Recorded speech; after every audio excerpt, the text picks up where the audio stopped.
Xin được cảm ơn những tiết mục văn nghệ đầy tươi trẻ vừa rồi của đội văn nghệ. Thưa quý vị, giữa không gian chợ đêm Tủa Chùa rộn ràng sắc xuân, khi tiếng cười nói vang lên nơi núi đồi, có những khoảnh khắc khiến lòng người chợt lắng lại.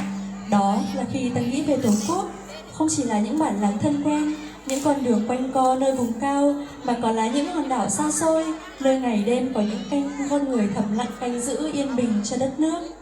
Dẫu cách xa nghìn trùng sóng gió, nhưng biển đảo vẫn luôn trong trái tim mỗi người dân Việt Nam, từ miền núi Tủa Chùa đến nơi đầu ngọn sóng gió. Tình yêu quê hương, đất nước vẫn luôn nối liền bằng những giai điệu tha thiết, bằng niềm biết ơn và sâu sắc, và niềm tự hào không thể gọi tên. Và ngay sau đây, xin kính mời quý vị cùng lắng nghe ca khúc Hát Nơi Đảo Xa, một bài nhạc trầm lắng, sâu sắc được thể hiện như một lời tri ân chân thành gửi tới những người lính đang ngày đêm bảo vệ chủ quyền thiêng liêng của Tổ quốc.